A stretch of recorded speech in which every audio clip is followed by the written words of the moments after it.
السلام علیکم ورحمۃ اللہ وبرکاتہ۔ بسم اللہ والصلاة والسلام علی رسول اللہ نبینا محمد وعلی آلہ واصحابہ ومن والاه، اما بعد۔ معزز حاضرین، محترم سامعین اور سامعات، اللہ کے فضل و کرم سے تراویح کی نماز میں آپ نے مکمل قرآن سماعت کر لیا ہے، لیکن قبل اس کے کہ ہم سورتوں کے حوالے سے کچھ باتیں آپ کے سامنے رکھیں، یہ بات آپ جان لیں کہ تراویح کی نماز میں قرآن مکمل کرنا ضروری نہیں۔ تراویح کی نماز میں قرآن مکمل کرنا ضروری نہیں ہے، اور اسی پہ دوسری بات یہ ہے کہ اگر قرآن مکمل ہو جائے اور رمضان کا دن باقی رہے تو پھر بھاگ جانا یہ مناسب نہیں۔ اور لوگ کیا سمجھتے ہیں، قرآن مکمل ہو گیا تو اب چاہے تراویح پڑھو چاہے نہ پڑھو۔ فضیلت کیا ہے؟ من قام رمضان، جو رمضان کے مہینے میں قیام کرے، یعنی مکمل رمضان کا مہینہ قیام کرے۔ اب آج ابھی 27 ہے، اس کے بعد 2 یا 3 دن اور ہوں گے، تو شخص سے بڑا بدنصیب کون ہے کہ جو 27 کو اگر قرآن مکمل ہو گیا کسی وجہ سے۔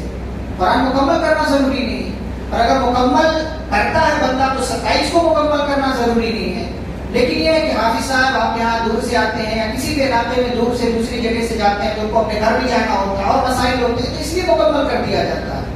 تو اگر کوئی بندہ یہ سمجھے کہ قرآن مکمل ہو گیا، چلو پھر کل سے بھاگ لو، مارکیٹ میں رہو، اب پڑھنا نہیں ہے، اب مناسب اب نہیں جانا، چلے گا تو، لیکن اس عقیدے کے ساتھ نہیں چلے گا، اس خیال کے ساتھ کہ قرآن مکمل ہو گیا ہے اب تراویح کے لیے نہ جاؤ تو چلے گا، اس خیال سے نہیں چلے گا۔ آپ ویسے ہی تراویح کی نماز کسی دن نہ پڑھیں تو چلے گا، لیکن یہ عقیدہ بنا لینا کہ قرآن مکمل ہو گیا اب نہیں جائیں گے یا عشاء پڑھ کے بھاگ لیں گے، تو یہ بات مناسب نہیں ہے۔ سمجھ میں آئی بات؟ جی اچھا، اسی میں ایک بات، آج 27ویں رات ہے تو اس کو ہمارے بھی بعض لوگ بڑی رات بولتے ہیں، کوئی خصوصی فضیلت ہے اس کی؟ نہیں بھائی، کوئی خصوصی فضیلت اس کی نہیں ہے۔ اللہ رب العالمین نے لیلۃ القدر کو ہم سے مخفی رکھا ہے اور اس میں ہمارا فائدہ ہے۔ اگر کوئی اسی ایک رات کو اللہ تعالیٰ بتا دیتا، ظاہر کر دیتا کہ ہاں یہ فلاں رات جو ہے وہ لیلۃ القدر ہے، تو باقی 4 راتوں میں ہم جاگتے بھی سوتے، تو ابھی باقی 4 راتوں میں ہم عبادت کر رہے ہیں، تو اس طریقے سے گویا کہ 5 راتیں جب ہم جاگ لیتے ہیں تو اس 7 رات جو لیلۃ القدر جس کو کہا جاتا ہے اس کا بھی مکمل ثواب 1000 مہینے کے برابر انشاءاللہ ہم کو اس کا ثواب بھی ملے گا، اور بقیہ 4 راتوں میں جاگ کر کے عبادت کرنے کا بھی ثواب ہم کو ملے گا۔ لیکن 27ویں کو خاص کر لینا یا اسی طریقے سے کسی اور رات کو خاص کر لینا یہ مناسب بات نہیں ہے۔ بعض روایتیں ایسی ملتی ہیں کہ 27 رات تک لیلۃ القدر ہے، بعض روایتیں یہ بھی ملتی ہیں کہ 23 ہے، بعض یہ بھی ملتی ہے کہ 25 ہے، لیکن نبی صلی اللہ علیہ وسلم کا ایک عمومی فرمان کیا ہے؟ تحروا لیلۃ القدر فی الوتر من العشر الاواخر فی رمضان، کہ رمضان کے آخری عشرے کی 10 راتوں میں لیلۃ القدر کو تلاش کرو۔ اگر لیلۃ القدر صرف 27 ہوتی یا اسی طریقے سے فکس بتایا گیا ہوتا تو پھر ٹھیک ہے، ہم نہیں جانتے بقیہ رات کو، لیکن جب نبی نے کہا آخری عشرے کی 10 راتوں میں تلاش کرو تو 5 میں جاگو، 5 میں تلاش کرو، 4 کا آپ کو ثواب ملے گا، اور باقی 4 بونس کے طور پر اللہ تعالیٰ آپ کو دے رہا ہے کہ آپ کو 4 راتوں میں بھی جاگنے کا اور عبادت کرنے کا ثواب ملے گا۔ تو اسی لیے اگر آج آپ نے قیام اللیل کیا ہے، تراویح میں شامل رہے ہیں، تو کل بھی شامل رہیے گا، پرسوں بھی شامل رہیے گا، جب تک رمضان ہے تب تک شامل رہیے گا، چاہے یہاں پڑھے یا کسی اور مسجد میں پڑھے، جہاں آپ کی مرضی، کوئی یہ نہیں کہتا کہ آپ نہیں آئیے، لیکن شامل رہیں، اس سے آپ کا فائدہ ہے، اس سے آپ کا فائدہ۔ ورنہ شیطان تو محنت کرتا ہے کہ بھاگ لے بھائی، اب نماز قرآن مکمل ہو گیا، بھاگ لے، چل جا مارکیٹ میں تو شاپنگ کریے، کر وہ کر، تو یہ عقیدہ مت بنائیں اور نہ یہ تصور رکھیں۔ اچھا، یہاں تراویح میں تو قرآن مکمل ہو گیا، لیکن اس تفسیر کا جو درس چل رہا ہے اس میں ابھی ہمارے کتنے پارے باقی؟ 2 پارے باقی۔ تو بعض بزرگوں نے میرا ارادہ یہ تھا کہ آج دونوں میں مکمل کروں گا، لیکن ہمارے بعض بزرگوں نے کہا ایک آج کیجیے ایک کل کیجیے، تو آج ہم ایک ہی کریں گے انشاءاللہ۔ باقی کا 30واں پارہ جو رہے گا وہ انشاءاللہ کل کی مجلس میں ہم بیان کریں گے. اور کل جو تراویح ہوگی وہ مختلف جگہوں سے انشاءاللہ قرآن میں جو ہے مختلف صورتوں کے حوالے سے تراویح ہوگی, اور باقی تفسیر جو ہوگی وہ 30ویں پارے کی تفسیر ہوگی. تو اب پارہ نمبر 29 پر ہم پہنچے ہوئے ہیں. پارہ نمبر 29 آج آپ کے سامنے رکھیں گے. سب سے پہلی کون سی سورہ ہے؟ سورۃ الملک. ملک مطلب سورہ تو سب کو پتا ہے, معنی کیا ہے؟ بادشاہت. تبارک الذی بیدہ الملک, بابرکت ہے وہ ذات جس کے ہاتھ میں کیا ہے؟ بادشاہ, جس کے ہاتھ میں پاور ہے. اور یہاں بات لوگ کرتے ہیں جس کے قبضہ قدرت میں. ترجمہ کیا کرتے ہیں؟ ید کا ترجمہ ہاتھ سے نہیں کرتے ہیں, قبضہ قدرت کرتے ہیں. غلط ہے. اللہ کے ہاتھ کا ثبوت ہے, اللہ تعالیٰ کے ہاتھ ہیں, لیکن کیسے ہیں اللہ والا وہ ہمیں نہیں پتا, لیکن ہاتھ اللہ کے ہے. اسی لیے ترجمہ کیا کرنا چاہیے؟ بابرکت ہے وہ ذات جس کے ہاتھ میں بادشاہت. سمجھ رہے؟ تو ملک کا مطلب بادشاہ. اچھا, ملک لکھا کیسے جائے گا؟ میم لام کاف. ٹھیک ہے, اعراب لگائیں گے تو سمجھ میں آئے گا کہ یہ ملک ہے, لیکن اگر اعراب نہ لگائے تو اس کو کئی طریقے سے آپ پڑھ سکتے ہیں. کیا پڑھ سکتے ہیں اس کو؟ ملک, ملک, ملک, ملک, مالک. سمجھ رہے؟ ملک, ملک, ملک اور ملک اور مالک, یہ 5 آپ پڑھ سکتے ہیں. یہ عربی زبان کی خصوصیت ہے کہ کئی ایک الفاظ لکھے ایک ہی طرح سے جاتے ہیں, لیکن زیر زبر کی وجہ سے معنی زمین آسمان ہو جاتا ہے. ملک مطلب بادشاہ, ملک مطلب بادشاہ, ملک مطلب بادشاہت, ملک مطلب فرشتہ, ملک مطلب ملکیت یعنی آپ کی ملکیت, اور مالک مطلب مالک, حاکم, مالک یوم الدین. یہ 5 جو ہے ایک ہی طرح سے سب لکھا جائے گا, لیکن 5 الگ الگ طریقے سے اس کو پڑھیں گے تو معنی کہاں سے کہاں چلا جاتا ہے؟ ملک مطلب بادشاہت, ملک مطلب ملکیت, ملک مطلب فرشتہ, ملک مطلب بادشاہ, اور مالک مطلب مالک ہوتا ہے. تو الفاظ جو ہے عربی کے نا اس کو زیر زبر پیش پورے حرکات کا خیال رکھتے ہوئے ہمیں پڑھنا چاہیے. اللہ تعالیٰ نے یہاں اپنی بادشاہت کا ذکر کیا, اور اس کے بعد اللہ تعالیٰ کہتے ہیں کہ جس نے موت اور حیات کو پیدا کیا. پہلے زندگی ہے کہ موت ہے؟ پہلے زندگی ہے پھر موت. اللہ نے موت کا تذکرہ یہاں پہلے کیا ہے. کیوں موت کا تذکرہ کیا؟ کیوں؟ اس لیے کہ انسان پہلے کہاں تھا؟ موت جیسی کیفیت میں تھا, یعنی تھا ہی نہیں. اور موت کا مطلب گویا کہ اب انسان ہے ہی نہیں. تو ایک تو وہ کہ انسان موت کی کیفیت میں تھا. دوسرے یہ کہ پہلے اگر آپ کو, جیسا کہ اس سے پہلے بھی بات آئی, غم اور خوشی دونوں ایک ساتھ لینا ہو تو کیا آپ لیں گے پہلے؟ غم یا خوشی؟ پھر بعد میں غم میں ہو جائیں گے بھائی. پہلے غم لیں گے آپ تاکہ غم والی کیفیت سے گزر جائے, پھر خوشی والا مرحلہ ہے. ٹھیک ہے؟ تو اللہ تعالیٰ نے موت کیا ہے؟ غم کا باعث ہے, اور زندگی کیا ہے؟ خوشی کا باعث ہے. لیکن ایک مسلمان کے لیے موت کیا ہے؟ موت سے وہ نہیں ڈرتا, بلکہ موت کو سبب جانتا ہے اللہ سے ملاقات کا. اسی لیے مر جانے سے کبھی نہیں گھبراتا. وہ من احب لقاء اللہ احب اللہ لقاءہ, ومن کرہ لقاء اللہ کرہ اللہ لقاءہ. جو اللہ سے ملنا چاہے گا اللہ بھی اس سے ملنا چاہے گا, لیکن جو اللہ سے نہیں ملنا چاہے گا اللہ بھی کہے گا چلو جاؤ دور رہو, جہنم میں ڈھکیلو ان لوگوں کو, یہ ہمارے اوپر ایمان نہیں رکھتے تھے. تو اللہ بھی ایسے لوگوں سے نہیں ملنا چاہے گا. اس کے بعد اللہ تعالیٰ نے اپنی تخلیقات جس میں 7 آسمان کو پے در پے پیدا کیا ہے, ایک کے اوپر ایک, ایک کے اوپر ایک. اتنا بھاری بھرکم آسمان ہے, کوئی کمی نہیں, کوئی اعتراف نہیں, کوئی کجی نہیں. پھر ستاروں کا مقصد بیان کیا. ستاروں کے کتنے مقاصد ہیں؟ 3. نمبر 1 اس آسمان کی خوبصورتی کے لیے, نمبر 2 شیطان کو مارنے کے لیے, اور نمبر 3 راستہ بتانے اور دکھانے کے لیے. 3 مقصد اللہ نے بیان کیا. پھر کافروں کا ذکر کیا. اچھا, کافروں کا ذکر کیا اللہ نے, کہ یہاں فرمایا جب کافروں کو لایا جائے گا ہم نے ان کے لیے جہنم تیار کر رکھا ہے. تو جب انہیں جہنم میں ڈالا جائے گا اذا القوا فیہا سمعوا لہا شہیقا, تو جہنم میں بہت زور کی آواز سنیں گے لوگ. ایسا لگ رہا ہے کہ چیخ کر کے ابھی بڑھ جائے گی جہنم. تکاد تمیز من الغیظ, مارے غصے کے کھول رہی ہوگی جہنم مارے غصے کے کھول رہی ہوگی. ہانڈی ابلتے ہوئے دیکھا؟ جب ابلتا ہے دودھ یا جو بھی آپ نے رکھا ہوا چائے تو اس سے کیا ہے کچھ پانی کا حصہ چائے کا دودھ کا حصہ باہر آ جاتا ہے. باہر اسی انسان جو بہت زیادہ غصے میں ہونا تو اس کے منہ سے لعاب وغیرہ باہر آ جاتے ہیں. تو ایسی جہنم بالکل بھڑک رہی ہوگی اور ایسا لگے گا کہ غصے کے بارے میں پھٹ جائے گی. کلما القی فیہا فوج. اور ایسی ہی حالت میں جہنمیوں کو لایا جائے گا تو جہنم کا داروغہ پوچھے گا الم یاتکم نذیر، ادھر آ رہے ہو، کوئی ڈرانے والا نہیں آیا، کوئی سمجھانے بتانے والا نہیں آیا؟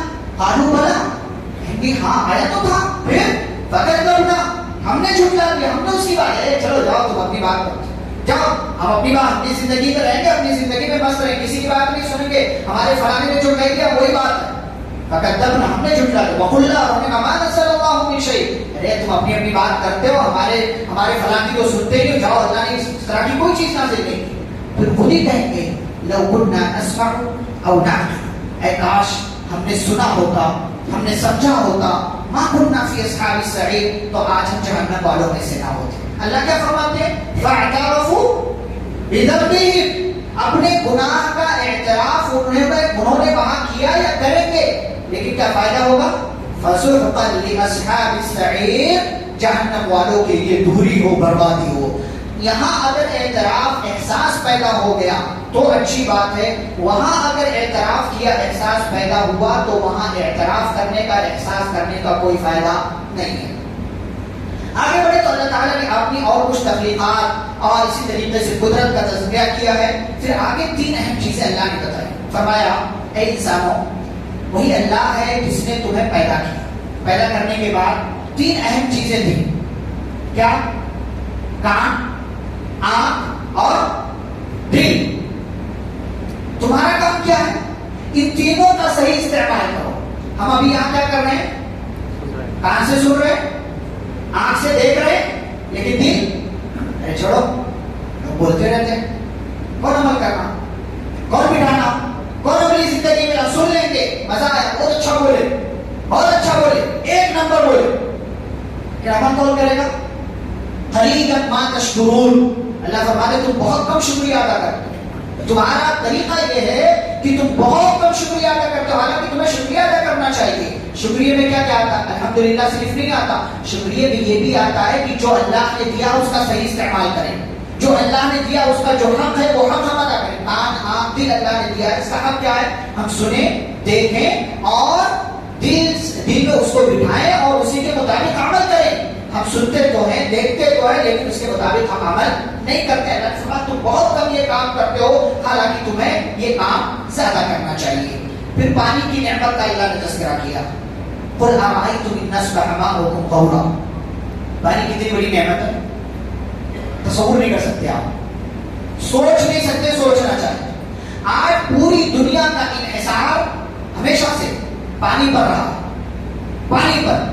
اور اس وقت ہم اور زیادہ اس کا تصور کر سکتے ہیں کہ پانی موجود نہ ہو تو کرنٹ نہیں ہوگا آپ کے علاقے میں. کرنٹ کس سے بنتا ہے؟ پانی سے بنتا ہے. پانی نہیں، کرنٹ نہیں، کرنٹ نہیں، دنیا ٹھپ. دنیا ٹھپ، یہ کہاں سے کہاں پہنچ جاتی. تو پانی بہت بڑی نعمت ہے. اللہ کیا فرماتے ہیں؟ اگر تمہارا یہ پانی اللہ زمین کی بالکل تہ میں لے کر کے چلا جائے، نیچے پہنچا جائے، فَمَن يَأْتِيكُم بِمَاءٍ مَعِينٍ، کون تمہیں اتنا صاف ستھرا نتھرا اور جو ہے بہترین پانی لا کر کے دے گا؟ ہے کوئی جو لا کر کے؟ آپ دیکھیں آپ کے علاقے میں جو ہے مشین لگائی جاتی ہے، بورویل کیا جاتا ہے، کہیں پانی نکلتا ہے، کہیں نہیں نکلتا، کہیں بہت زیادہ کھودنا پڑتا ہے، کہیں بہت اور زیادہ بورویل مارنا پڑتا ہے. یہ اللہ تعالیٰ کا نظام ہے، یہ اللہ تعالیٰ کا سسٹم ہے. لیکن اگر انسان پانی کی قدر نہ کرے تو اللہ تعالیٰ اس پانی کی نعمت سے انسان کو محروم کر دے گا. اسی لیے دنیا آج کل یہ مانتی ہے، تسلیم کرتی ہے کہ اگلی جو جنگ عظیم عالمی جنگ ہوگی وہ کس کو لے کر کے ہوگی؟ پانی کو لے کر کے. پانی کو. اور ہم بڑی آسانی سے وضو خانے پہ بیٹھ کر گرو گراؤ، ابھی یہ صاف نہیں ہوا، وہ صاف نہیں ہوا، نہانے کے لیے جا رہے تو کھول کر رکھا ہوا. عورتیں برتن دھل رہی تو چلو برتن دھل رہی ہے کر صاف. پیارے نبی صلی اللہ علیہ وسلم 600 ملی لیٹر میں 600 گرام میں وضو کر لیا کرتے. 600 گرام آدھے لیٹر سے تھوڑا سا زیادہ. کوئی کر کے دکھائے؟ کوئی کر کے دکھائے؟ اور غسل کتنے میں کرتے تھے؟ تقریباً 2.5 لیٹر پانی میں. وَيَغْتَسِلُ بِالسَّاعِ إِلَىٰ 5 أَمْدَادٍ. نبی صلی اللہ علیہ وسلم 1 ساع سے لے کر کے 5 مد یعنی 4 مد یا 5 مد، گویا کہ آپ 3 کلو 3 لیٹر 3.5 لیٹر مان لیں، نبی صلی اللہ علیہ وسلم اتنے پانی میں غسل کر لیا کرتے تھے. اس کا مطلب یہ نہیں کہ اس سے زیادہ استعمال کرنا حرام ہے، لیکن آپ گراتے ہی جائیں. جس ہاتھ کو دھلنے کے لیے 1 گلاس پانی لگ سکتا ہے، اس کو آپ 5 گلاس آپ نل کھول کر کے بیٹھے ہوئے گرائے جا رہے ہیں. یہاں دھو رہے کے بعد سنت کیا ہے؟ اعضائے وضو کو مسح کے علاوہ سب کو 3 مرتبہ دھونا. ہمارے یہاں لوگ کتنی مرتبہ دھوتے ہیں؟ کتنی مرتبہ بیٹھ کے دھوئے جا رہے ہیں. ایک تو سنت کی مخالفت کر رہے ہیں، دوسرے کیا کر رہے ہیں؟ پانی کو برباد کر رہے ہیں. بعض لوگ گھر دھلتے ہیں، گھر کا باہری حصہ دھلتے ہیں تو پانی مارے جاتے ہیں. پانی آ رہا ہے ہمارے پاس، تمہارا کیا جاتا ہے؟ ارے بھائی پانی بہت بڑی نعمت ہے، قدر کریں اس کی. ان علاقوں والوں سے جا کر کے پوچھیں جن علاقوں میں خاص طور سے گرمی کے موسم میں پانی دستیاب نہیں ہوتا.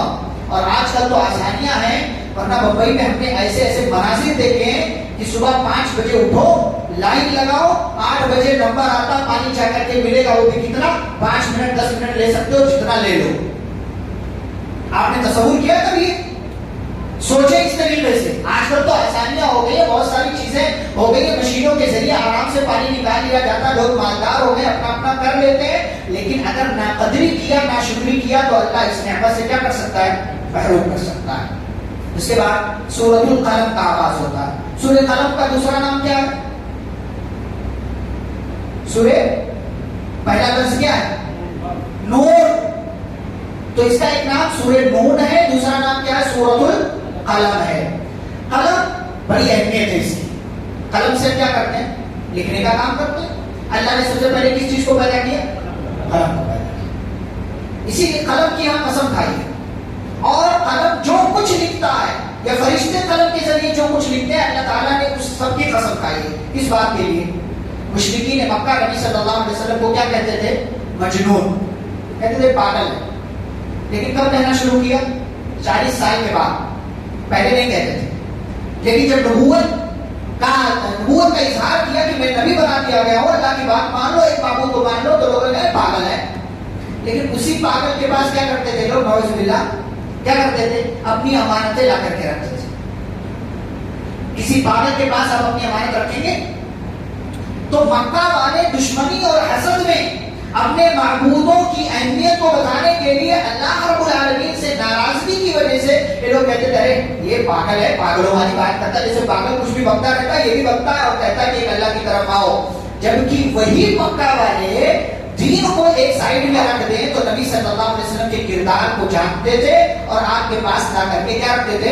امانت ہے. اسی لیے آپ جب مدینہ ہجرت کر کے جانے لگے تو علی رضی اللہ عنہ سے کیا کہا؟ علی میرے بستر پر سو جاؤ، یہ چادر اوڑھ لو، میرے پاس فلاں فلاں فلاں فلاں کی امانتیں ہیں، میرے جانے کے بعد تم یہ امانتیں ان کے ذمہ داروں کے حوالے کر کے میرے پاس ہیں. یعنی گویا کہ مکہ میں آخری مرحلے تک نبی صلی اللہ علیہ وسلم کے پاس مکہ والوں کی، کافروں کی، مسلمانوں کی نہیں، کافروں کی امانتیں تھیں. لیکن مکہ والے اس کے باوجود دشمنی کی وجہ سے نبی صلی اللہ علیہ وسلم کو کیا کہتے تھے؟ یہ پاگل ہے، یہ مجنون. اللہ نے قلم کی قسم کھا کر کے کہا ما انت بنعمت ربک بمجنون، آپ اللہ کی نعمت، اللہ کے فضل سے مجنون اور پاگل نہیں ہیں.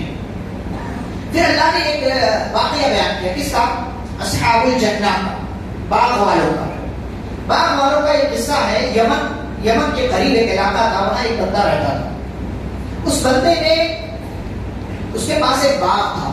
اس باغ میں جو پھل آتا تھا اس پھل کو وہ اللہ کے راہ میں صدقہ کرتا تھا. اس کے 3 حصے کرتا تھا. ایک حصہ گھر والوں کے لیے، ایک حصہ جو ہے اسی کھیت کے لیے، باغ کے لیے، اور دوسرا حصہ صدقہ، تیسرا حصہ صدقہ وغیرہ کر دیا کرتا تھا. جب مر گیا تو اس کی اولاد نے کہا یار ہمارا ابا تو بڑا عجیب و غریب تھا، ہمارا باپ بڑا عجیب و غریب تھا، ہمارے اوپر ہی خرچہ نہیں کرتا تھا، دوسرے لوگوں کو دیتا تھا. تو ان لوگوں نے یہ سوچ لیا کہ آئندہ جب پھل آئے گا اور یہ پیدا ہوگا تو پھر کیا کریں گے؟ ہم جائیں گے چپکے صبح جا کر کے اتار لیں گے، سارا پھل اتار لیں گے، کسی غریب کو، محتاج کو معلوم بھی نہیں پڑے گا، کوئی ہمارے پاس آئے گا ہی نہیں. اس کا ارادہ کریے. اور اپنے آپ میں یہ اچھا کام کر رہے تھے، اور اچھا کام کا ارادہ کرتے وقت کیا کہنا چاہیے؟ انشاءاللہ. ان لوگوں نے انشاءاللہ نہیں کہا. ان لوگوں نے انشاءاللہ. تو اللہ کہتے ہیں ان لوگوں نے ادھر یہ ارادہ کیا, ادھر ہمارا ارادہ کیا ہوا کہ ہم نے اپنے ارادے سے ان کے باغ پر کیا بھیج دیا, جب یہ لوگ سو رہے تھے عذاب آ گئے. فاصبحت کالصریم, اور ان کا پورا باغ جیسے کٹی ہوئی کھیتی ہوتی ہے ویسے ہو گئی. صبح ہوئی تو ان لوگوں نے پلان کے مطابق ایک دوسرے کو جگایا کہ چلو بھائی مال لینے جانا ہے, باغ پھل اتارنا ہے, چلو لینا نہیں ہے کیا. فانطلقوا, اور جب یہ لوگ نکلے وہ چپکے چپکے باتیں کر رہے ہیں. گلی سے جیسے گزرتے ہیں سارے لوگ سو رہے ہوتے, چپکے چپکے چلو کہیں کوئی دیکھ نہ لے, کسی کو ہماری آواز ہمارے اور ان کے کانوں تک ہماری آواز نہ چلی جائے. چپکے چپکے بات کرتے ہوئے چل رہے تھے اور کہہ رہے تھے اللہ يدخلن اليوم عليكم مسكين, کہ دیکھنا کوئی محتاج تمہارے پیچھے پیچھے نہ چلا آئے. وغدوا على حرد قادرين, اور صبح صبح گئے اپنے باغ میں پہنچے. فلما رأوها, جب باغ دیکھا, اب بھائی کوئی روزانہ اسٹیشن کا راستہ آپ کو معلوم ہے, اب آپ کسی دن صبح پہ جائے وہاں اسٹیشن نہ ہو تو آپ کو کیا لگے گا کہ نہیں میں غلط راستے پہ آ گیا, حالانکہ آپ راستہ سیدھا گئے اسی راستے. یہ لوگ بھی سیم راستہ, روزانہ کا راستہ, ڈیلی کا راستہ گئے, لیکن جب دیکھا سامنے کچھ ہے ہی نہیں تو ان کو لگا کہ نہیں ہم راستہ بھٹک, اتنا لمحہ لوگ لگتا ہے غلط راستے سے آ گئے ہیں.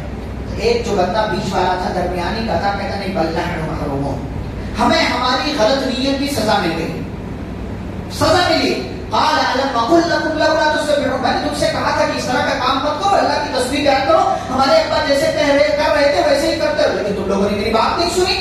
قالوا سبحانہ, تب لوگوں کو احساس ہوا ہمارا رب تو پاک ہے, ہم ہی ظالم ہیں, ہم نے غلط پلان بنایا تھا, اسی وجہ سے ہمیں سزا ملی اور اللہ تعالیٰ نے ہمارا سارا باغ برباد کر دیا. پھر ان لوگوں کو احساس ہوا, انہوں نے توبہ کیا, اللہ تعالیٰ سے وعدہ کیا کہ اے اللہ آئندہ ہم ایسا نہیں کریں گے, اور ان لوگوں نے اظہار بھی کیا کہ ہمیں یقین ہے ہمارا رب ہمارے اس باغ سے زیادہ اچھا باغ ہمیں دے گا اور ہم اپنے رب کی طرف لوٹنے والے. اللہ فرماتے ہیں کذالک العذاب, عذاب ایسے ہی آتا ہے, یعنی جب تم اللہ کے بندوں پر خرچ نہیں کرو گے, تمہارے پاس مال ہونے کے باوجود, تو اللہ تمہارے پاس جو مال ہے اس کو چھین لے گا. وَلَعَذَابُ الْآخِرَةِ أَكْبَرُ, اور آخرت کا عذاب بہت بڑا ہے. لَوْ كَانُوا يَعْلَمُونَ, کاش کی لوگ سمجھ لیتے. میں ایک مثال دوں آپ کو, سعودی عرب میں البیت جانتے ہیں, جو سعودی عرب گیا ہے کوئی ایسا نہیں ہوگا الا ماشاءاللہ جس نے البیت کی ڈشیں نہ کھائی. اس کے بارے میں راز پتا ہے آپ کو, راز پتا ہے, جو اس کا آنر تھا وہ زندہ تھا, ایک کسٹمر کے پیچھے 1 ریال صدقہ کرتا تھا, ایک کسٹمر کے پیچھے 1 ریال صدقہ کرتا تھا. اب اس کی اولاد یہ ذمہ داری اٹھا رہی ہے تو ہر کسٹمر کے پیچھے 2 ریال صدقہ کرتے ہیں. اور آج پورے سعودی عرب میں البیت نام صرف بول دو کافی, دن کی حالت میں سخت گرمی میں لائنیں لگی ہوتی ہیں کہ ہاں البیت کا سامان لینا ہے, کھانا ہے.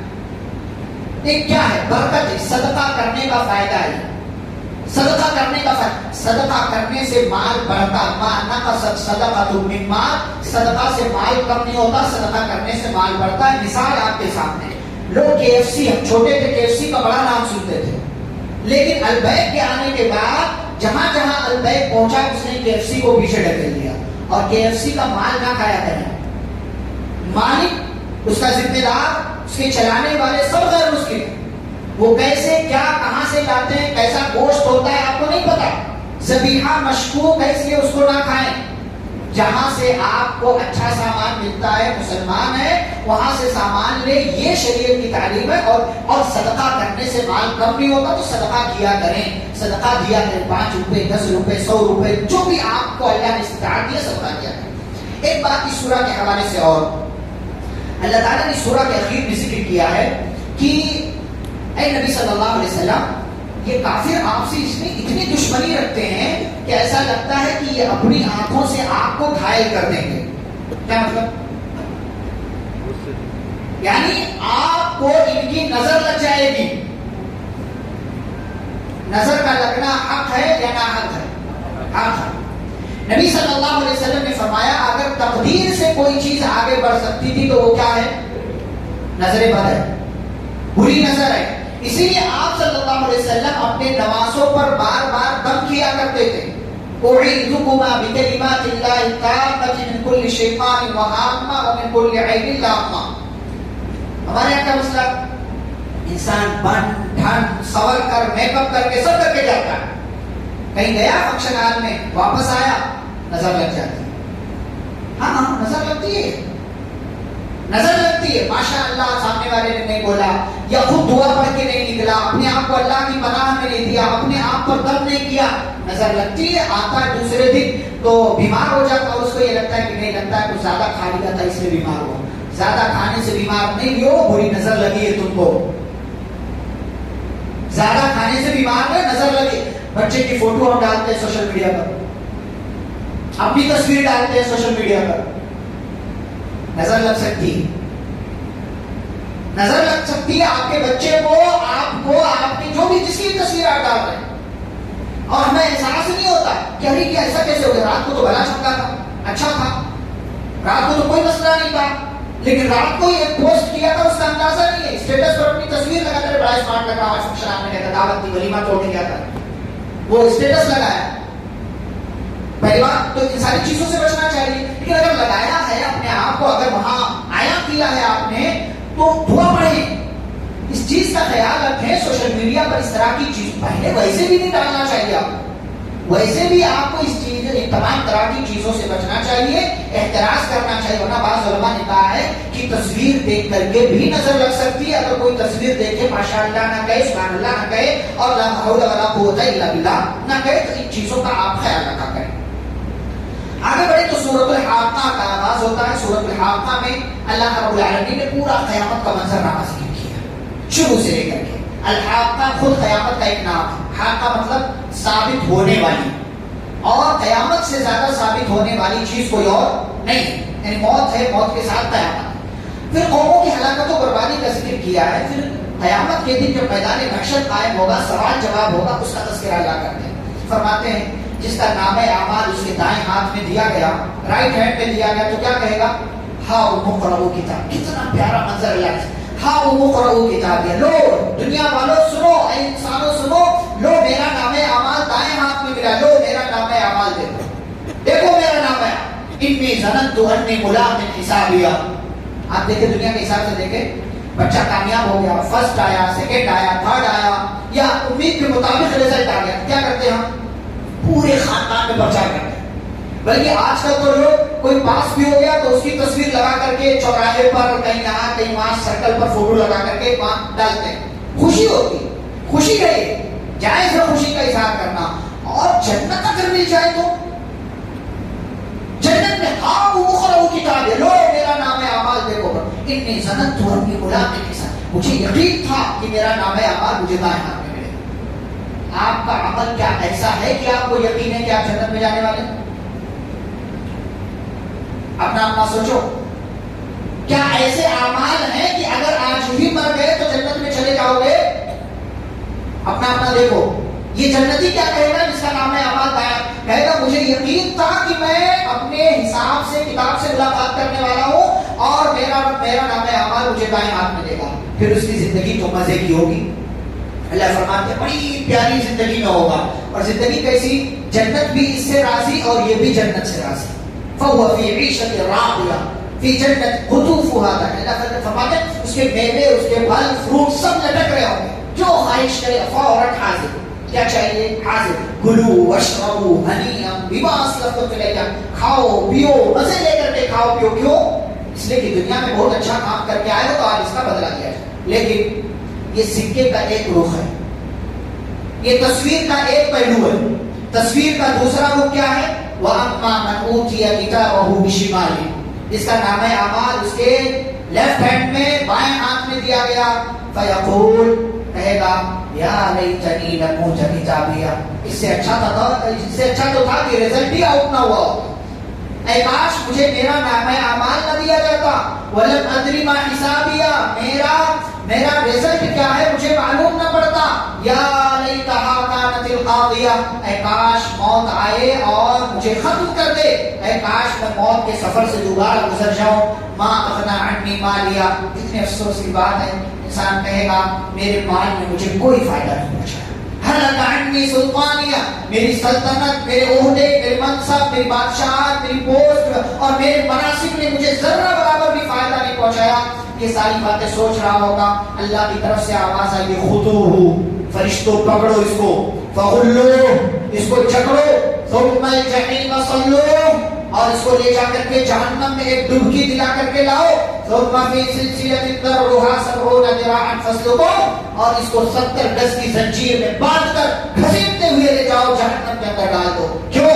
بلا وجہ، کوئی گناہ نہیں، کوئی غلطی نہیں، غلطی ہے کیا؟ انہ کان لا یؤمن باللہ العظیم، یہ اللہ جو سپیریئر ہے، جو عظیم ہے، جو بہت بڑا ہے، اس اللہ پر یہ ایمان نہیں رکھتا تھا۔ اس لیے یہ بچا کہ 5، 5.5، 6 فٹ کا انسان 60-70 سال کی زندگی تھی اور اتنی بڑی جرات کی اس عظیم رب کو چھوڑ کر کے کسی اور کے سامنے سجدے کیا کرتا تھا، اور اس کو ہم نے مال دیا تھا، اس مال کا صحیح استعمال اس نے نہیں کیا، لہذا آج اسے لے جاؤ جہنم کے اندر ڈالو۔ فلیس لہ اليوم ہاہنا حمیم، آج کوئی جگری دوست اس کے کام نہیں آنے والا۔ دنیا میں جگری دوست عدالتوں سے بچا لیتا ہے، ضمانت کروا لیتا ہے، پولیس سے چھڑا لیتا ہے، ٹریفک پولیس سے گاڑیاں چھڑوا لیتا ہے اس کی پہنچ ہے۔ قیامت کے دن فلیس لہ اليوم ہاہنا حمیم، کوئی جگری دوست کام نہیں آئے گا۔ ولا طعام الا من غسلین، اور زخموں میں بھرا ہوا بیف یہ کھانے کے طور پر اس کو دیا جائے گا، اور لا یاکلہ الا الخاطئون، اللہ فرماتے ہیں کہ یہ صرف گنہگاروں کا، مجرمین کا کھانا ہے، یہ اچھے لوگوں کا کھانا نہیں ہے۔ عذاب سے ڈرو، عذاب سے اللہ کی پناہ مانگو، جہنم سے اللہ کی پناہ مانگو، اور جہنم سے بچنے کی تیاری کی فکر کرو اور کوششیں کرتے رہو۔ پھر سورۃ المعارج کا آغاز ہوتا ہے۔ سورۃ المعارج میں پھر اللہ رب العالمین نے قیامت، اب ادھر ایک جو خاص بات ہے کہ تقریباً ہر سورہ میں بیشتر باتیں جو ہے وہ قیامت کے تعلق سے، بیشتر باتیں جو ہے وہ قیامت۔ کیوں؟ اس لیے کہ ہمارا فائنل ڈیسٹینیشن کیا ہے، آخری منزل کیا ہے؟ ہاں، پوری دنیا کو قیامت کے مرحلے سے گزرنا ہے۔ تو قرآن جیسے جیسے خاتمے کی طرف بڑھ رہا ہے نا، ویسے ویسے کس چیز کا تذکرہ کر رہا ہے؟ اس چیز کا کہ جس کی وجہ سے پوری دنیا ختم ہو جائے گی۔ تو اسی لیے بار بار احساس دلانے کے لیے کہ اللہ کے بندوں قیامت آنے والی ہے، قیامت آنے والی ہے، جنت اور جہنم کا فیصلہ ہونے والا، حساب کتاب کے مرحلے سے گزارے جاؤ گے، اس لیے بار بار قرآن تاکید کے طور پر قیامت یاد دلا رہا ہے کہ دیکھو، اپنا محاسبہ کرو، اپنی زندگی دیکھو۔ اللہ نے یہاں ایک اور منظر ذکر کیا، ابھی جگری دوست کی بات آئی، اللہ نے یہاں کہا ہے قیامت جب آئے گی، حساب و کتاب کا مرحلہ آئے گا، تو ایک مجرم جو ہوگا نا، وہ پورے تمام لوگوں کو دیکھے گا۔ یود المجرم لو یفتدی من عذاب یومئذ ببنیہ، کیا سوچے گا؟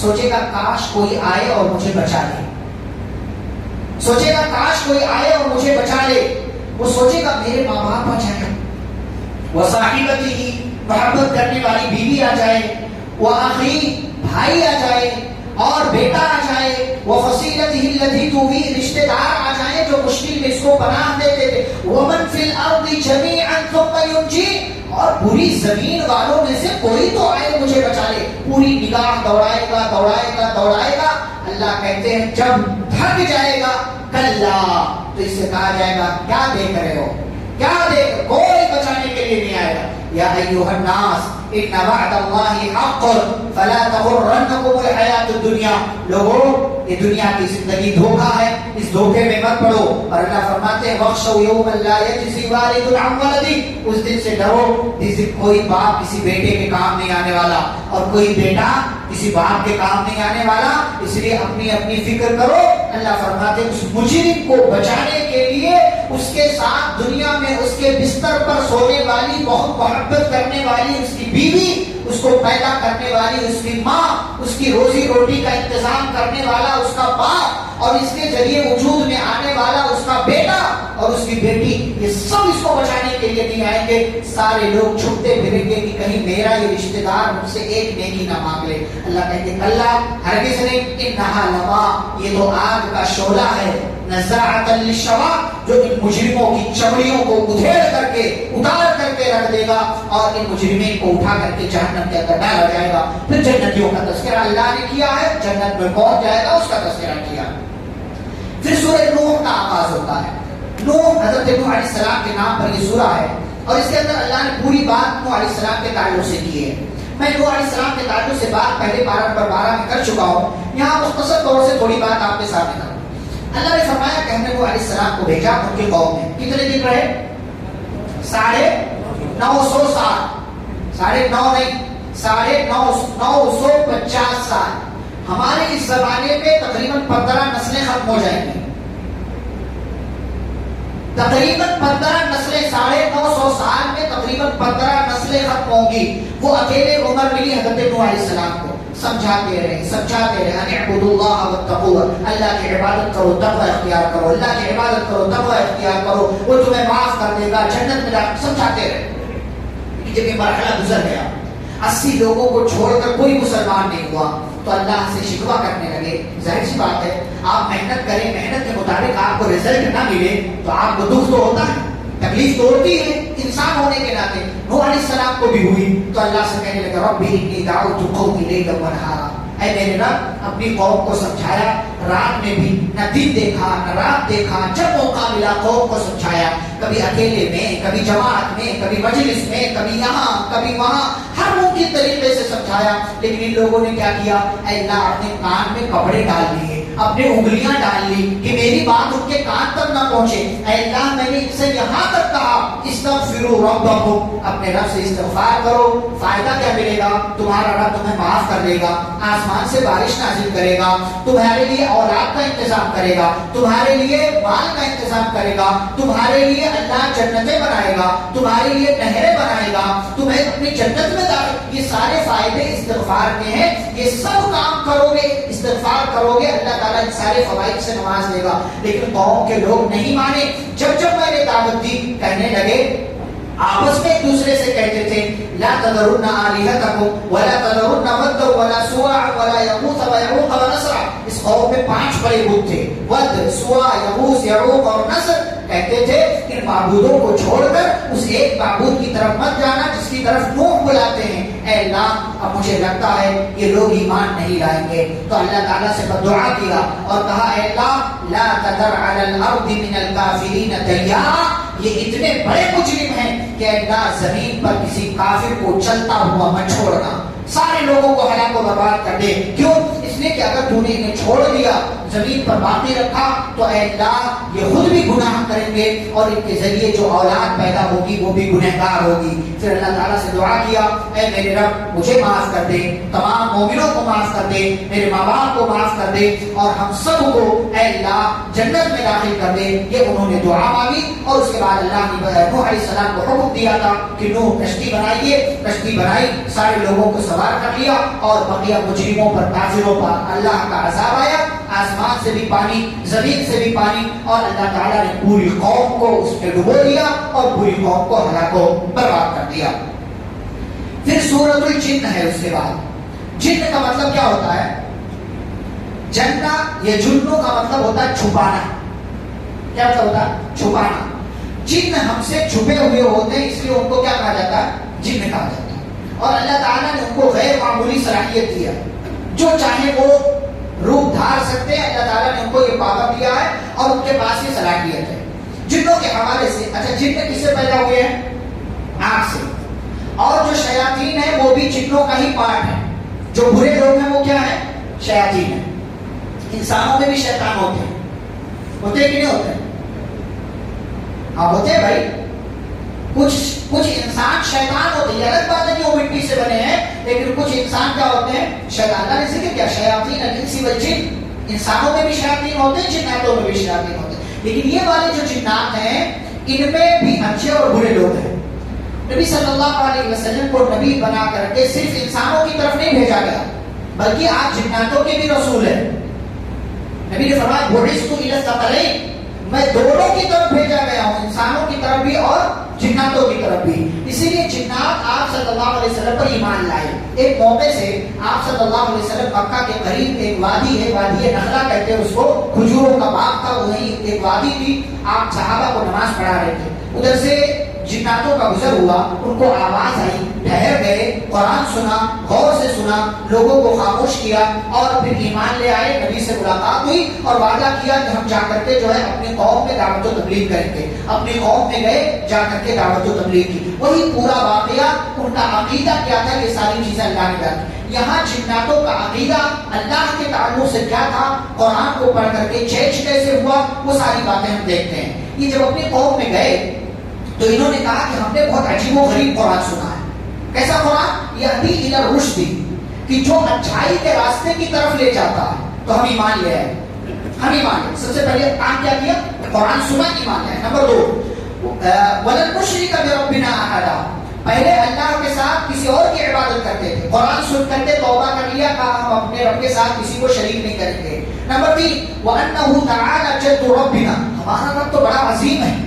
پہلے لوگ کیا مانتے تھے؟ لوگ کہ اللہ کی بیوی ہے، اس کے بیٹے ہیں، یہ لوگ مانتے تھے. تو ان لوگوں نے قرآن پڑھا، قرآن سنا، ایمان لے آئے، عقیدہ بدل لیا کہ اللہ کا کوئی بیٹا نہیں ہے، کوئی اولاد نہیں، اللہ کی کوئی بیوی نہیں ہے. اور آگے بڑھیں وَأَنَّهُ كَانَ يَقُولُ السَّفِيهُ عَلَى اللَّهِ شَطَطًا، ہم نے کہا پاگل آدمی بے وقوف آدمی اللہ کے تعلق سے طرح طرح کی بات کرتا تھا کہ اللہ ایسا ہے، ویسا ہے، یہ ہے، وہ ہے. تو یہ سارے غلط عقائد تھے ہمارے.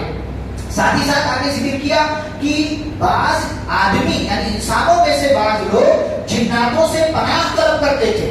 یہ سمجھتے ہیں کہ ان کے پاس بہت سارا پاور ہے، اور جنات بھی اسی خوش فہمی میں رہتے تھے کہ ہمارے پاس بہت کچھ ہے، جو چاہیں کر سکتے ہیں. تو نتیجہ یہ ہوا کہ افراط اور تفریط کے شکار ہو گئے. لیکن قرآن ہم نے پڑھا تو اس بات سے رجوع کر لیا.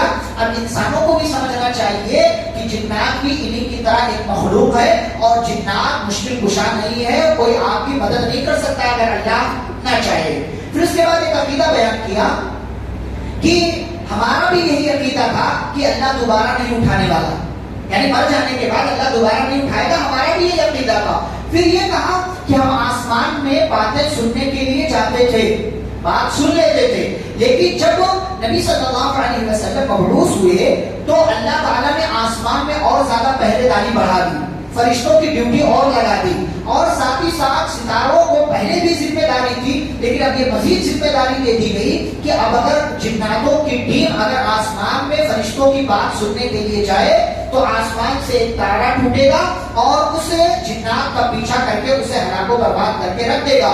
یہی جنات سورۃ الجن میں اعتراف کرتے ہیں کہ جگہ جگہ آسمان میں ہم نے اپنی بیٹھک بنا رکھی تھی، ہماری مجلس لگتی تھی، ہم جاتے تھے، قرآن سنتے تھے. لیکن اب معاملہ ایسا ہو گیا ہے کہ ہم جو ہے سننے جاتے ہیں، بات سننے جاتے ہیں، تو پھر کیا ہوتا ہے؟ ستارہ ٹوٹ کر کے ہمارے پیچھے لگ جاتا ہے. یہ زیادہ اہتمام بڑھ گیا نبی صلی اللہ علیہ وسلم کے مبعوث کیے جانے کے بعد. اور اس چیز کو جنات پہلے بھی محسوس کر رہے تھے، لیکن جب ملاقات ہوئی تو ان کو یقین ہو گیا کہ اسی نبی اور رسول کی وجہ سے اب آسمان میں پہرے داری بڑھا دی گئی ہے.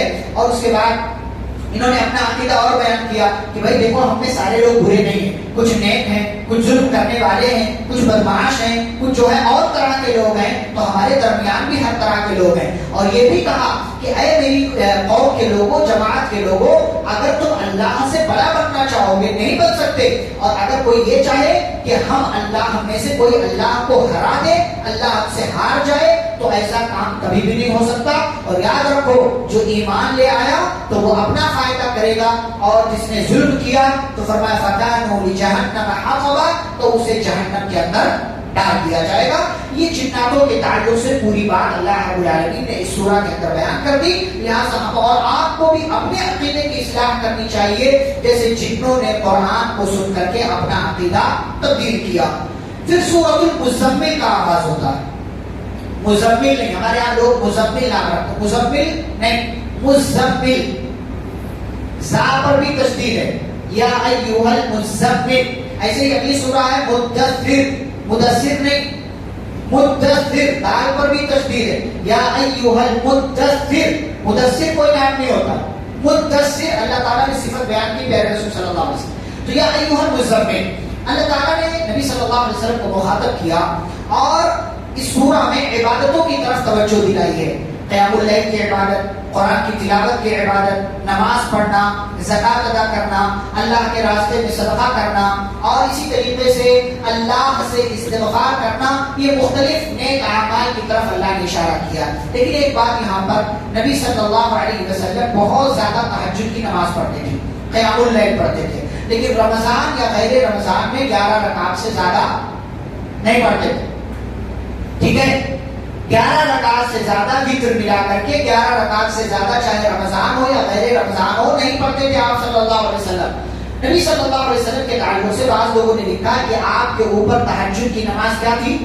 فرض تھی. بعض لوگوں نے یہ بھی کہا ہے، بعض لوگوں نے کہا کہ تہجد پڑھنے کا آپ کو حکم دیا گیا درجات کو بلند کرنے کے لیے، اور بعض لوگوں نے کہا کہ فرض نہیں تھی، آپ صلی اللہ علیہ وسلم اللہ کے شکر کے طور پر پڑھتے تھے کہ اللہ نے آپ کو اتنا اونچا مقام دیا ہے تو اللہ کی زیادہ سے زیادہ عبادت کر کے اس کا شکر ادا کر سکوں. اسی لیے روایت میں موجود ہے کہ نبی صلی اللہ علیہ وسلم جب بہت زیادہ عبادت کرتے تھے آپ کے پیروں میں سوجن آ جایا کرتا تھا. لوگ پوچھتے تھے کہ آپ اللہ کی اتنی زیادہ عبادت کیوں کرتے ہیں، آپ کے اگلے پچھلے سارے گناہ معاف ہیں؟ تو آپ کیا کہتے تھے؟ افلا اکون عبدا شکورا، کیا میں اللہ کا شکر گزار بندہ نہ بنوں؟ یعنی جس اللہ نے مجھے سب کچھ دیا ہے اس اللہ کے شکر ادا کرنے کے طور پر مجھے چاہیے کہ میں اللہ کی زیادہ سے زیادہ عبادت کروں. تو یہ مختلف باتیں اللہ نے اس سورہ میں رکھی ہیں. اس کے بعد سورۃ المدثر. سورۃ المدثر یہ وہ سورہ ہے کہ جس کی ابتدائی آیتیں نبی صلی اللہ علیہ وسلم پر نازل ہوئی. کب؟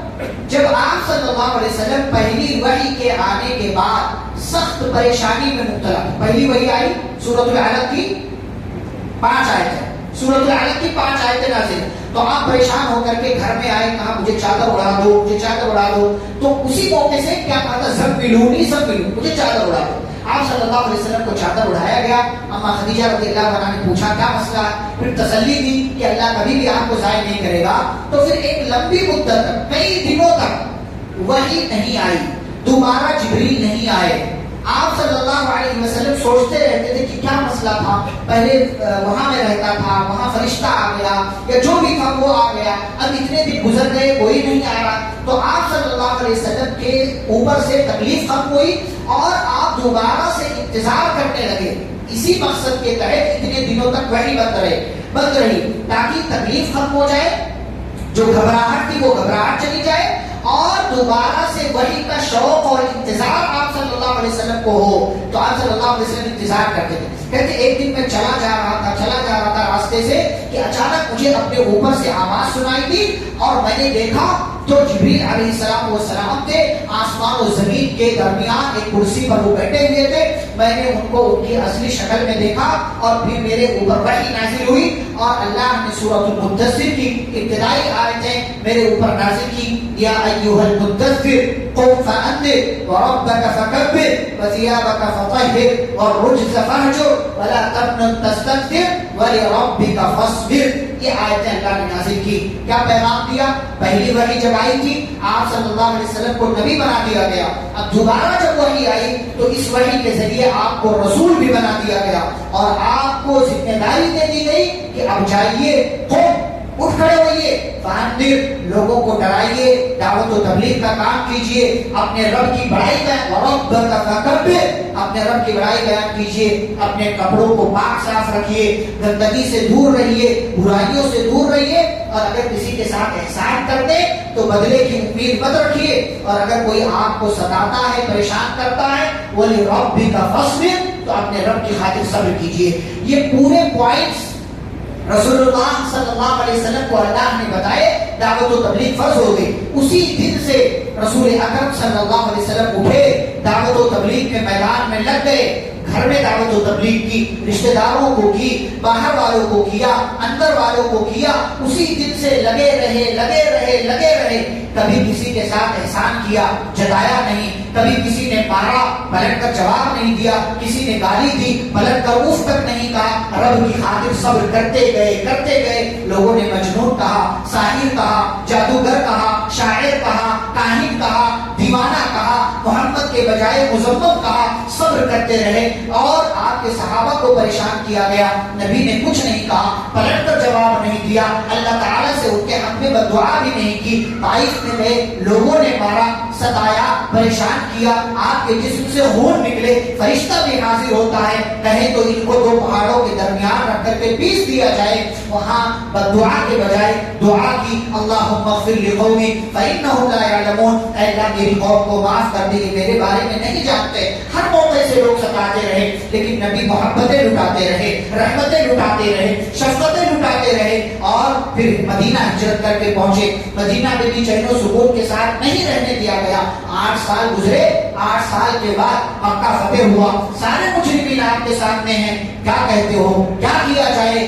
آپ کریم ہیں، آپ شریف ہیں، شریف باپ کے بیٹے ہیں، ہمیں آپ سے رحمت کی توقع ہے. وہی سارے لوگ جنہوں نے ستایا، پریشان کیا، نبی نے ایک جملہ بھی ان سے نہیں کہا, بدلہ تک نہیں لیا. لا تثریب علیکم اليوم اذهبوا فانتم الطلقاء, جاؤ تم سب کے سب آزاد ہو, تم سے کوئی بدلہ نہیں لیا جاتا ہے. وہی نبی مرض الموت میں مبتلا ہوئے, وفات کا وقت قریب آیا, اپنے آپ کو پیش کرتے ہیں, میرے صحابہ کسی کو کچھ کہا ہو مجھ سے بدلہ لے لے, کسی کے ساتھ خیانت کی ہو آئے میں بدلہ دینے کے لیے تیار ہوں, کسی کو مارا ہو میں محمد دنیا میں حاضر ہو کر کے میں بدلہ دینے کے لیے تیار ہوں, آئے میں حاضر ہوں, مجھ سے بدلہ لے لے. نبی کریم صلی اللہ علیہ وسلم کی وہ ذات تھی, آپ کا یہ وہ آپ صلی اللہ علیہ وسلم کی شخصیت تھی, اللہ نے حکم دے دیا, آپ عمل کرنے کے لیے تیار ہو گئے. اور انہی ساری کوششوں کا نتیجہ ہے کہ دنیا نے, کائنات نے اتنے عظیم سطح پر اتنا کامیاب انسان کوئی اور نہیں دیکھا کہ صرف 22 سال میں آپ کے اوپر ایمان لانے والوں کی تعداد 1 لاکھ سے زائد ہو گئی. صلوات اللہ وسلامہ علیہ, اللہم صلی وسلم علی نبینا محمد صلی اللہ علیہ وسلم وبارک علیہ. اس کے بعد اللہ تعالیٰ نے جنت مجرمین کا تذکرہ کیا ہے, جنت کا تذکرہ کیا, جہنم کا تذکرہ کیا. اچھا, جنت اور جہنم کا ایک منظرنامہ اللہ نے بیان کیا. وہ منظرنامہ, وہ سین کیا ہے؟ جنتی جنت میں, جہنمی جہنم میں. آپس میں سب بات چیت کر رہے ہوں گے کہ اچانک کچھ جنتیوں کو ایک خیال آئے گا کہ جہنم والوں سے پوچھتے ہیں, اپنے جان پہچان کے لوگوں سے پوچھتے ہیں کہ بھائی تو جہنم میں کیوں آئے. یہ کنورسیشن, یہ گفتگو, یہ مکالمہ اللہ نے قرآن میں ذکر کیا ہے ہمیں سمجھانے کے لیے, ہمیں بتانے کے لیے. کیا ذکر کیا اللہ نے؟ جنتی جہنمیوں سے پوچھیں گے ما سلککم فی سقر, بتاؤ جہنم میں کیسے آئے, جہنم میں کیسے داخل ہو گئے. تو جہنمی کیا جواب دیں گے؟ 4 جواب دیں گے. پہلا جواب لم نکو من المصلین, یہ نہیں کہیں گے کہ ہم نماز نہیں پڑھتے تھے, بلکہ کہیں گے ہم نمازیوں میں سے نہیں تھے. یعنی ایسا نہیں تھا کہ کوئی ہمیں نمازی کر سکے, ہم نماز کو اپنی مرضی کے مطابق پڑھتے تھے, چھوڑ پکڑ والی نماز ہماری, ہمارا تعلق نماز سے گویا کہ تھا ہی نہیں. کبھی کبھار پڑھ لیا. سب سے پہلا جواب اپنا اپنا دیکھو, رمضان میں ہو, رمضان کے بعد غائب رہو گے کہ رہو گے, اپنا اپنا دیکھو. لم نکو من المصلین, ہم نماز نہیں پڑھتے. نمبر 2, نماز پڑھنا, نماز کس کے لیے پڑھتے ہیں؟ اللہ کے لیے. گویا کہ اللہ کا حق ہم ادا نہیں کرتے تھے. پہلی بات ہو گئی. وَلَمْ نَكُنْ نُطْعِمُ الْمِسْكِينَ, ہم مسکینوں کو کھانا نہیں کھلاتے تھے. کس کا حق؟ بندوں کا, غریبوں کا حق نہیں ادا کرتے تھے. نمبر 3, وَكُنَّا نَخُوضُ مَعَ الْخَائِضِينَ, ہم فالتو لایانی بیکار کی بات کرنے والوں کے ساتھ بات کیا کرتے تھے. کس کا حق؟ اپنا حق. آپ کی ذات کا بھی تو آپ کے اوپر حق ہے, آپ کی ذات کا بھی آپ کے اوپر حق ہے کہ آپ اپنی باڈی کا, اپنے جسم کا خیال رکھیں. تو کہاں آپ اپنا بھی خیال نہیں کرتے تھے, بلکہ بس فالتو لوگوں کے ساتھ بیٹھ کر کے یہاں بات کرتے, کہ وہاں بات کرتے, کہ وہاں بات کرتے. مجلسیں ہماری فالتو باتوں کے لیے منعقد ہوتی تھی. اور نمبر 4, وَكُنَّا نُكَذِّبُ بِيَوْمِ الدِّينِ, ان 3 کاموں کے بعد جو رزلٹ ملنے والا ہے, جس کے بعد رزلٹ ملنے والا ہے یعنی قیامت, ہم قیامت کا بھی انکار کرتے تھے. تو یہ چاروں بنیادی چیزیں ہیں. کہا یہ 4 غلطیاں ہمارے اندر تھیں, نہ اللہ کا حق ادا کیا, نہ بندوں کا حق ادا کیا, نہ اپنا حق ادا کیا, بلکہ دینوں کے حقوق ادا کرنے کے بجائے ہم تو بڑی ڈھٹائی سے یہ تک کہہ دیتے تھے کہ چلو جاؤ, کوئی قیامت نہیں آنے والی, کوئی حساب کتاب نہیں دینا ہے. حتیٰ اتانا الیقین, اور اسی خیال میں ہم رہے کہ ہمیں موت آ گئی. اب جب موت آ گئی تو یہاں اٹھا کر کے ہمارے رب نے ہمیں جہنم کے اندر ڈال دیا. آپ سوچیں ان چاروں میں سے کون سا ریزن, کون سی بات آپ کی زندگی میں ہے کمی کہیں ہے اس کو سدھارنے. الحمدللہ ہم قیامت کا انکار نہیں کرتے, قیامت کو مانتے ہیں, لیکن باقی 3 چیزوں میں کوتاہیاں ہیں ہمارے پاس. نماز کے تعلق سے کوتاہیاں ہیں, صدقات کے تعلق سے کوتاہیاں ہیں, اور وقت کے تعلق سے کوتاہیاں ہیں کہ ہم وقت کو بس فالتو کاموں میں ضائع اور برباد کر دیتے. ان تینوں چیزوں کو دیکھیں کہ ایسا نہ ہو کہ اس کی وجہ سے اللہ تعالیٰ جہنم میں ڈال دے. اس کے بعد سورۃ القیامہ. سورۃ القیامہ کے تعلق سے 2 بات میں آپ کے سامنے کروں گا. سب سے پہلی بات کہ اللہ تعالیٰ نے ذکر کیا ایحسب الانسان ان لن نجمع عظامہ, کیا انسان یہ سمجھتا ہے کہ ہم اس کی ہڈیوں کو جمع نہیں کر پائیں گے؟ یعنی انسان یہ سمجھتا ہے مر جائیں گے یا گل سڑ جائیں گے, کون اٹھاتا دوبارہ؟ اللہ نے کہا بنا, کیوں نہیں, اس کی سوچ غلط ہے. قادرین, ہم تو اس بات پر بھی قادر ہیں, علی ان نسوی بنانا, کہ ہم اس کی انگلیوں کے ایک ایک پور کو جمع کر دیں. انگلیوں میں کتنے پور ہوتے ہیں, کتنے حصے؟ 3 حصے ہوتے ہیں. کہا اگر ایک ایک حصہ الگ بھی ہو جائے تو ایک ایک حصے کو ہم جمع کرنے پر قادر ہیں. اور دنیا نے قرآن پڑھا اور قرآن کو پڑھ کر کے فنگر پرنٹ کا سسٹم ایجاد کیا. کیوں؟ اس لیے کہ قرآن کیا کہتا ہے کہ انگلیوں سے جمع کرنے کی. تو بھائی انگلیوں میں ایسا کیا ہے کہ اللہ تعالیٰ انگلیوں کی وجہ سے جمع کر لے گا انسان کو؟ تو کہا پوری دنیا میں 750 کروڑ لوگ موجود ہیں, کسی ایک بندے کا فنگر پرنٹ دوسرے سے میچ نہیں ہوتا. تو کہا پکڑنے کے لیے سسٹم و قانون بنانے کے لیے سب سے اچھا سسٹم یہ ہے کہ فنگر پرنٹ کا سسٹم ایجاد کر دو. قرآن پڑھ کر کے یہ دنیا نے حاصل کیا, سائنس نے حاصل کیا. یہ اللہ نے بہت بڑی بات ہے. بنانا, ہم انگلیوں کے بول سے انسان کو جمع کرنے پر قادر ہیں. یہ اللہ کا پاور ہے. اور اللہ کہتے ہیں کیا یہ کیا بات, یہ تو بڑی معمولی بات ہے. انسان تو بس ایک جو ہے 5.5-6 فٹ کا ایک بندہ ہے, 7 فٹ کا ایک بندہ ہے, چلتا پھرتا ہے, 100 کلو کا, 70 کلو کا, 150 کلو کا. اس سے بڑی بڑی چیزیں ہیں آسمان میں. دیکھو یہ سورج, یہ چاند, یہ ستارے, یہ کہکشائیں اور یہ دوسری چیزیں. دیکھو جب قیامت آئے گی نا سب کو ختم کر دیں گے. یہ سب کو فَإِذَا بَرِقَ الْبَصَرُ وَخَسَفَ الْقَمَرُ وَجُمِعَ الشَّمْسُ وَالْقَمَرُ. اللہ فرماتے ہیں چاند کی روشنی غائب, سورج کو لپیٹ لیا جائے گا, سورج اور چاند کو جمع کر دیا جائے گا. يَقُولُ الْإِنسَانُ يَوْمَئِذٍ أَيْنَ الْمَفَرُ. انسان دیکھے گا اس کی حالت خراب ہو جائے, کہے گا ارے بھاگنے کی جگہ کہاں ہے, کہاں جانا ہے, بتاؤ کہاں جانا. کَلَّا لَا وَزْرَ. کہا جائے گا نہیں کوئی جگہ نہیں, کہیں نہیں جا سکتے, ٹھکانہ صرف ایک ہی ہے. إِلَىٰ رَبِّكَ يَوْمَئِذٍ الْمُسْتَقَرُّ. تمہیں تمہارے رب کی طرف جانا ہے اور وہاں تمہارا رب تمہیں تمہارے عمل کا پورا بدلہ دے گا. اس کے بعد سورۃ الانسان ایک سورہ ہے جسے سورۃ الدہر بھی کہتے ہیں. اس کا دونوں نام ہے اور پہلی ہی آیت میں اس کا دونوں نام آیا. هل أتى على الإنسان حين من الدهر. کیا انسانوں پر ایک ایسا زمانہ نہیں آیا جب وہ کچھ بھی نہیں تھا, یعنی ہم پہلے کیا تھے, کچھ بھی نہیں تھے. پھر اللہ تعالیٰ نے کیا کر دیا, کچھ کر دیا. اور اسی لیے آج بندہ کہتا ہے I am something, میں کچھ ہوں, اور اسی لیے ذوق میں اور تکبر میں, گھمنڈ میں مبتلا ہوتا ہے. اللہ نے فرمایا چاہے گھمنڈ کرو, تکبر کرو, جو کرنا ہے کرو. اِنَّا هَدَيْنَاهُ السَّبِيلَ. ہم نے تمہیں راستہ دکھا دیا ہے, اِمَّا شَاكِرًا وَإِمَّا كَفُورًا. اب چاہے اچھے بنو یا برے بنو, یہ تمہاری مرضی. اس سورہ کے حوالے سے صرف ایک بات میں کروں گا. وہ بات کیا ہے, پہلے بھی کر چکا ہوں اشارے. یہاں ذکر کیا اللہ نے کہ اللہ کے نیک بندے وہ ہیں کہ جو مال کی محبت کے باوجود, مال سے محبت کرتے ہیں لیکن مال کی محبت کے باوجود اللہ کو راضی کرنے کے لیے یتیموں, مسکینوں, قیدیوں, دیگر ضرورت مندوں پر اپنا مال خرچ کرتے ہیں. مال خرچ کرنے کی بات ہوئی, سورہ میں کئی جگہ بات آ گئی. اور ساتھ ہی ساتھ کیا کہتے ہیں, انما نطعمکم لوجہ اللہ. ہم تمہیں کیوں کھلا رہے ہیں, اللہ کو خوش کرنے کے لیے. لا نريد منكم جزاء ولا شکورا. ہمیں تم سے کوئی بدلہ نہیں چاہیے اور کوئی تھینک یو, کوئی شکریہ, کوئی تھینکس وغیرہ کا لفظ نہیں چاہیے. یہاں رک کر ایک بات پہلے بھی ذکر کیا, آج بہت سارے لوگ الحمدللہ تو آج اور ذکر کرتا ہوں. ہمارے یہاں لوگ کسی کی مدد کرتے ہیں تو کیا کہتے ہیں, دعا کرنا. کسی کی مدد کرتے تو کیا کہتے ہیں, دعا کرنا. صدقہ دیتے کہتے دعا کرنا, کچھ نہیں چاہیے تم سے, پیسہ مت لوٹانا, کچھ نہیں, بس دعا کرنا. یہ صدقہ نہیں, یہ سودا ہے. اور سودا کر لیا آپ نے تو پھر بدلے کی امید مت رکھیں.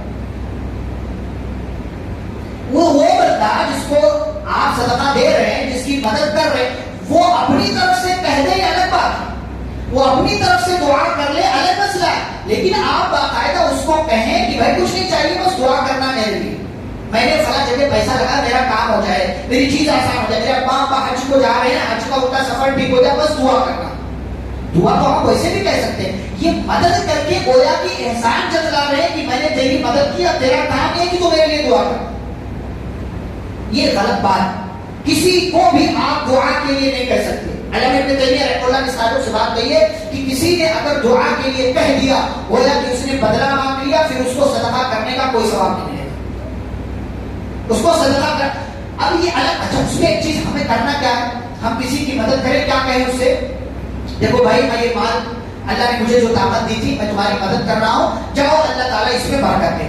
آپ دعا دیں اس کو, وہ آپ کو دعا دے الگ بات ہے, لیکن آپ اس سے کہیں گے نہیں. یہاں اللہ نے کیا صفت بیان کی کہ مومن جو ہوتا ہے صدقہ کرتا ہے, کسی کی مدد کرتا ہے, تو یہ کہتا ہے کہ ہم تمہیں اللہ کے لیے کھلا رہے ہیں, ہمیں تم سے کوئی بدلہ کوئی شکریہ نہیں چاہیے، آپ جاؤ اس مال کا استعمال کرو، تو ہماری یہ ذمہ داری ہے کہ صدقہ دیں تو بدلے کی امید نہ رکھیں۔ بعض لوگ ناراض ہو رہے، اس نے تو تھینک یو بھی نہیں بولا، اور بعض لوگ کیا سمجھتے ہیں اس کی میں نے مدد کر دیا تو آئندہ سے میرے سامنے جھک کر کے رہے۔ یہی طریقہ رویہ ہوتا ہے لوگوں کا، کسی رشتے دار کی مدد کر دیا اور بعد میں اس سے کوئی غلطی ہو رہی ہے، تیری تو میں نے مدد کی تھی، آج آیا میرے پاس بولنے کے لیے۔ یہ سب کام کر کے، کسی سے دعا کے لیے کہہ کر کے، احسان جتلا کر کے، ریاکاری کر کے سب آپ اپنا صدقہ برباد کر لیتے ہیں۔ تو اس چیز کا خیال رکھیں۔ اس بارے کی آخری سورہ سورۃ المرسلات، مرسلات یعنی جس کو بھیجا گیا، یعنی بھیجے جانے والیاں، ہواؤں کا تذکرہ کیا اللہ نے شروع میں، اور اللہ تعالی کئی ایک طرح سے قسم کھا کر کے کیا فرما رہا ہے، انما توعدون لواقع، 7-8 چیزوں کی اللہ نے قسم کھائی اور فرمایا جس کا تم سے وعدہ کیا گیا ہے وہ آ کر کے رہے گی۔ کس چیز کا وعدہ کیا؟ قیامت۔ اسی لیے پھر آگے اللہ نے قیامت کا تذکرہ کیا کہ جب قیامت آئے گی تو کیا کیا ہوگا، اور اس دن ایک بڑی خاص بات ہوگی کہ جو بھی جھوٹ بولنے والے ہیں ان کے لیے ویل ہے، ہلاکت ہے، بربادی۔ آج ہم نے جھوٹ کو بہت معمولی سا گناہ سمجھ لیا، کوئی بھی بات ہو، خاص طور سے یہ فون جب سے آئے، ڈبہ جب سے آیا تو ہم اور زیادہ جھوٹ بولنے میں ایکسپرٹ ہو گئے۔ کہاں ہو؟ یہاں ہو، وہاں ہوتا نہیں۔ کتنی دیر میں آ رہے ہو؟ کتنی دیر میں آ رہے ہو؟ اتنی دیر میں آئے گا نہیں، خالی جان چھڑانے کے لیے بولتا۔ یہ جھوٹ ہے، یہ جھوٹ ہے۔ میسج کرے گا، ہوگا کچھ، کرے گا کچھ، اور کسی سے وعدہ کرے گا تو نیت میں کچھ اور ہے، بولے گا کچھ اور۔ یہ سب جھوٹ ہے، اور جھوٹ بولنے والوں کے لیے ویل ہے۔ اس آیت میں کئی مرتبہ اللہ نے آیت ہو رہا ہے، وَيْلٌ يَوْمَئِذٍ لِّلْمُكَذِّبِينَ، قیامت کو جھٹلاؤ، اللہ کو جھٹلاؤ، موت کو جھٹلاؤ، کسی بھی چیز کو اگر جھٹلا دو جو دین کی باتیں ہیں، جو دین کی بنیاد، یا جھوٹ بولو، جھوٹ کا کاروبار کرو، تو ایسے جھوٹ بولنے والوں کے لیے ویل ہے۔ جہنمیوں کا تذکرہ کیا اللہ نے، اور پھر اس سورہ کے اخیر میں جنتیوں کا تذکرہ کیا، لیکن جنتیوں کے تذکرے کے درمیان اللہ نے جھوٹ بولنے والوں کا پھر سے ذکر کیا۔ فرمایا متقی لوگ قیامت کے دن جنتوں میں ہوں گے، چشموں میں ہوں گے، ہر طریقے کی روزی مل رہی ہوگی، ان سے کہا جائے گا کھاؤ پیو مزہ لو، لیکن وہیں دوسری طرف جھوٹ بولنے والے ہوں گے، ان کو جہنم میں ڈالا جائے گا اور کہا جائے گا کہ دنیا میں بڑے مزے کیے تم نے، آئے ہو یہاں انکم مجرمون، تم مجرم ہو، تم سے دنیا میں کہا جاتا تھا رکوع کرو، سجدہ کرو، عبادت کرو، تم نے دنیا میں عبادت نہیں کی، آج ہمارے پاس آئے ہو۔ وَيْلٌ يَوْمَئِذٍ لِّلْمُكَذِّبِينَ، دنیا میں جھٹلاتے تھے، آج تمہاری سزا یہ ہے، تمہارے لیے ہلاکت ہے۔ فَبِأَيِّ حَدِيثٍ بَعْدَهُ يُؤْمِنُونَ، اللہ نے قرآن کو بھی حدیث کہا ہے، اور حدیث تو حدیث ہی ہے، تو گویا کہ قرآن اور حدیث دونوں لازم و ملزوم ہیں، دونوں کا چولی دامن کا ساتھ ہے، ایک کو دوسرے سے الگ نہیں کریں گے۔ اس لیے اللہ نے کہا اب ان باتوں کے بعد یہ لوگ اور کس بات پر ایمان لائیں، یعنی قرآن ان کے سامنے ہے، حدیث ان کے سامنے ہے، قرآن و حدیث کے ہوتے ہوئے اب اور ان کو کیا بتایا جائے کہ وہ لوگ ایمان لائیں گے۔ لہٰذا جو آپ کے پاس قرآن ہے، حدیث ہے، نبی کی وصیت تھی، نبی کی نصیحت تھی، ترکت فیکم امرین، میں تمہارے درمیان 2 چیزیں چھوڑ کر جا رہا ہوں، جب تک تھامے رہو گے، گمراہ نہیں ہوگے۔ ہمیں ضرورت اس بات کی ہے کہ قرآن اور حدیث کو مضبوطی سے تھام لے، جو قرآن نے کہہ دیا، جو حدیث میں فرمان آ گیا، مان لے اس کو۔ ہمارے ابا کیا کرتے تھے، ہمارے فلاں امام نے کیا کہا، فلاں صاحب نے کیا کہا، اس کو پیچھے چھوڑ دیں۔ حدیث آ گئی، قرآن کی آیت آ گئی، ہمارا عمل کیا تھا، چھوڑے اس کو، صحابہ کی طرح طریقہ اختیار کرے۔ صحابہ کے پاس حدیث، دلیل، نصوص، قرآن، حدیث، یہ ساری چیزیں آ جاتی تھی، وہ آمنا وصدقنا، ہم نے مان لیا، ہم تصدیق کرتے ہیں۔ یہی ہمارا رویہ بھی ہونا چاہیے، یہی ہمارا بھی کردار ہونا چاہیے۔ یہاں پر پارہ نمبر 29 مکمل ہوتا ہے۔ اب کل کی مجلس میں انشاءاللہ پارہ نمبر 30 کے تعلق سے مختلف باتیں آپ کے سامنے کی جائیں گی۔ اللہ رب العزت سے دعا ہے اللہ ہم سبھی کو قرآن و حدیث کی باتوں کو پڑھنے، سمجھنے، ان پر عمل کرنے کی توفیق عطا فرمائے۔ آمین۔ صلی اللہ علیہ نبی الکریم۔ سبحانک اللہم و بحمدک، اشہد ان لا الہ الا انت، استغفرک و اتوب الیک۔ السلام علیکم و رحمۃ اللہ وبرکاتہ۔